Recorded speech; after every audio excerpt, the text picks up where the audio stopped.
everybody, and welcome to our masterclass this week where we're going to be looking at creativity.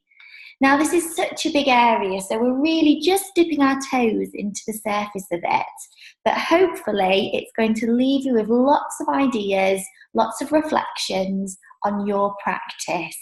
So let's begin. So I'm going to share with you a quote. Creativity involves breaking out of established patterns in order to look at things in a different way. Now, I love this quote. I like to have it up on my notice board or where I do my planning so that I can reflect on this and think about, am I giving children on a day-to-day basis that chance for that creative freedom so that they're having the opportunity to see the world in a completely different light or think outside of the box? Now, we only have to think about the jobs that we've got around today. We've got jobs like social media managers, we've got virtual assistants, we've got neuroscientists that are taking images of the brain that we can then use to inform our practice as educators and in health. And all of these jobs are newish. They weren't around for us when we were necessarily children. And a really interesting statistic came out a few weeks ago that 85% of the children that are in the reception classes today will be doing a job in the future that doesn't exist right now.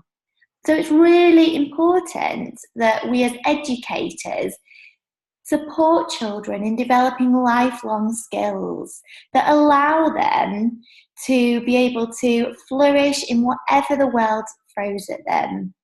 You know, for instance, the technology is developing so quickly, and we found out last month that we've now got liquid water on Mars. So in the future, you know, for future generations, that's going to completely transform the way we live our lives, perhaps. So creativity is crucial in our approach to early learning and throughout a child's education as well.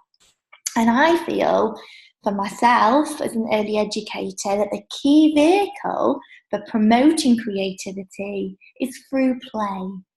Because it's when children are playing that they have that freedom to express themselves in whatever direction that they want.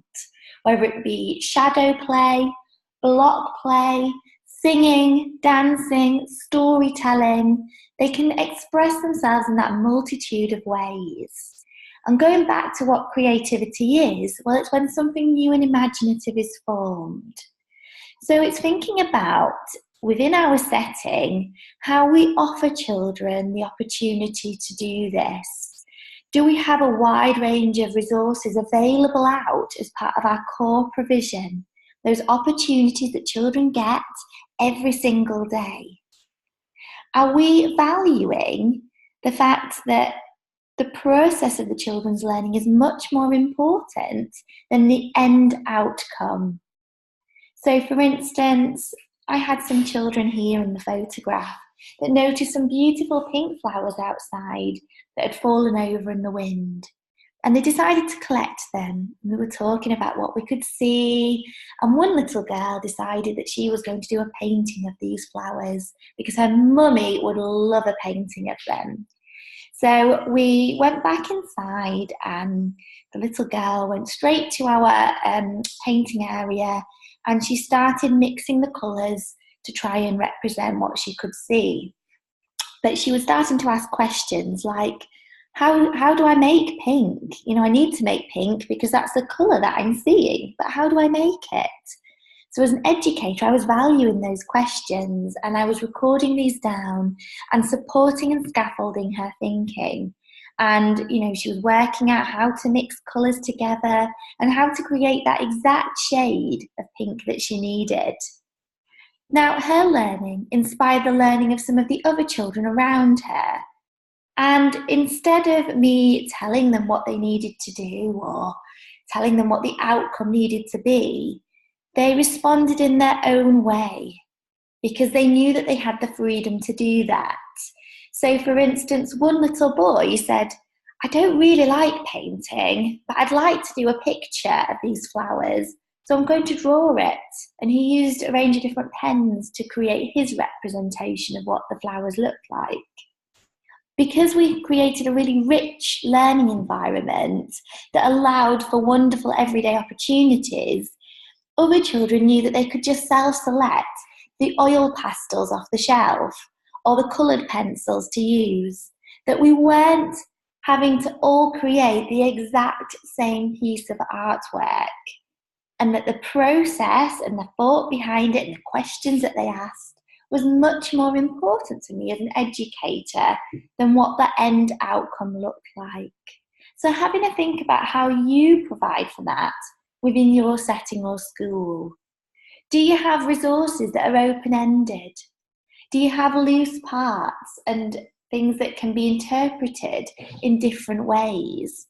So for instance, if we're looking at some of the toys that we might traditionally see in a setting, you might come across a plastic car garage. Now, this would only ever be used as a plastic car garage. It doesn't really offer many opportunities for the imagination to go wild. Whereas if we provide the children with blocks and sticks and different cardboard tubes, for instance, and ramps, the children can then begin to make their own representation of the world that they see and experience. And that way, if they've been to a parking garage or a garage where the cars might be fixed, they can then try and make that representation of it themselves. And it will then represent the experiences and the learning that they've experienced. Whereas that plastic garage will always be a plastic garage. It will never transform into anything else because it's so closed. And lastly, creative and expressive freedom is when we're creating something that's unique. And we as educators are valuing that. And we're wanting children to show and celebrate their uniqueness within our practice. Now, I'm very inspired by Reggio, and the kind of key principles of Reggio education and the Reggio philosophy is that the environment is our third teacher, and it has a huge part to play in children's development and learning about the world around them. And for those of you that are not familiar with Reggio-inspired learning, the key principles of it are the 100 languages of children, telling us and summarising that this is how children learn in a multitude of ways, through their drama and their storytelling and their painting and their model making. And that's how the curiosity develops. And we as educators need to build on that curiosity and allow for children to wonder even further about it. Unfortunately, there are certain things that we do as educators that can really kill that sense of creativity. For instance, having a culture where children are not allowed to make mistakes or take risks. Now, taking risks is a whole different masterclass in itself. But for me as an educator, I've always helped children manage their own risks and talk to them about how we can safely take risks within what we're doing.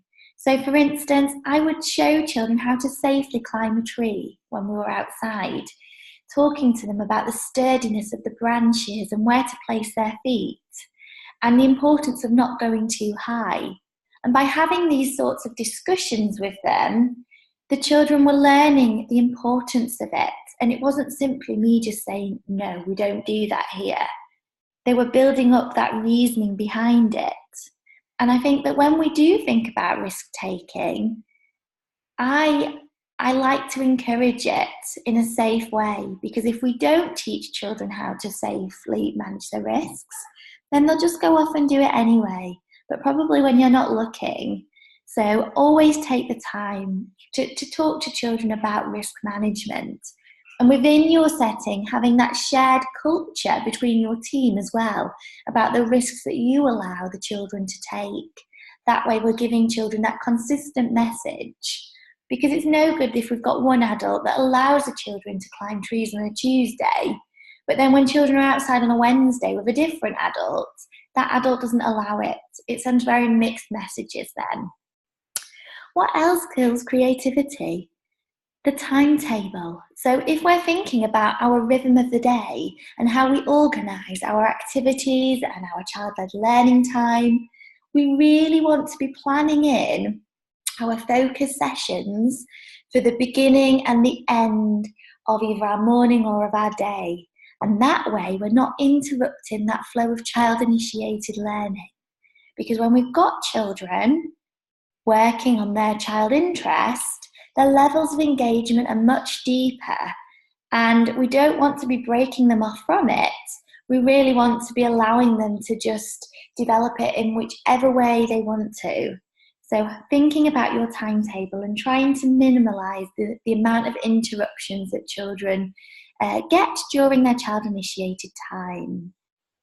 Other things, poor Elma. I feel like I share this image quite a lot, but this image here in this slide just shows me when we have a focus within a setting where every piece of artwork that's made is identical, where we've maybe got quite over-dominating adults creating them.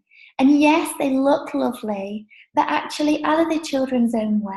Do they celebrate the uniqueness? Can we use them to find out more about what the child understands? Instead of creating identical art pieces, if we've got a group of children that are fascinated in elephants or are loving the story of Elma, we could talk to them and open up our discussions more and say to them, how about we make our own elephants? What could we use? And it might be that children want to use clay, or some children want to do a painting. You might offer them a particular masterclass in a skill. So for instance, if you're teaching children how to join maybe a card together using a hole punch and a treasury tag, you might offer a skills workshop as part of this.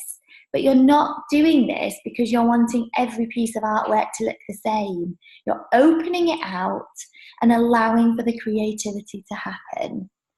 Other things that diminish that sense of creativity is like the worksheets and templates. So we really want to avoid those as much as possible. And then thinking about your balance in the day. So are you spending a huge amount of time on adult-focused activities so children are left with very little time for their child-initiated learning? Or perhaps during child-initiated learning time, children are constantly broken off to go and do some group work with an adult. Or maybe the way you structure your day means that all your adult-directed activities are done in the indoor learning environment. Thinking about the kinds of messages that then gives to the children about what happens outside. So really have a look at your balance throughout your week and try and take some of your sessions into your outdoor area so that you're really allowing children to work here and show the importance of it. And then lastly, learnt helplessness. So where we've got children that are not being encouraged to give new things a go, or maybe things are being picked up for them at tidying up time, or they're not encouraged to zip up their own coat. This really stops children from thinking for themselves. And we want to really move away from this sort of culture and instead move towards it, you can have a go, you can try it kind of thing. And I love this by Vygotsky. So art equals process, not product. So the basic law of children's creativity is that its value lies not in its results, not in the product of the creation, but in the process itself. So if we're observing a particular interest, like I did with the pink plants outside, I could then go away maybe and set this up as a provocation, something that's open-ended, that's going to take that learning and develop it in a deeper way by having it a range of resources for children to use to create their own representation. And Helping Hands Nursery shared this lovely letter with their parents over Easter time, because a lot of the time I think that we have to support parents in their understanding of what learning looks like as well. And this is particularly important at this time of the year when we've got children that are moving between different schools and settings. And perhaps parents have been used to a more formal kind of learning where artwork is all identical and very adult input with it. And instead, we're moving now, we've got that shift towards more loose parts and creativity. And we need to help the parents understand how that's going to look and what the learning has gone on, what learning has gone on then behind that. So I love this letter that Helping Hands Nursery sent out. So maybe have a think about how you work with your parents as well on this understanding. And then to finish our masterclass today, and as I said, it is just a quick masterclass. We do cover these topics further in our online training and our face-to-face sessions. But we're literally just dipping the toe in and thinking about what might be relevant for our practice. So some questions for you to go away now and think about. So how creative is your planning? Taking, depending on how you plan, whether you're planning retrospectively at the end of a day, look back at it and see, when have children had the opportunity to be creative? How open-ended are your resources? Have you got lots of plastic closed resources, or have you got more loose parts? Consider your timetable. And then lastly, the organisation of your resources. So do children have the independence to self-select what they need?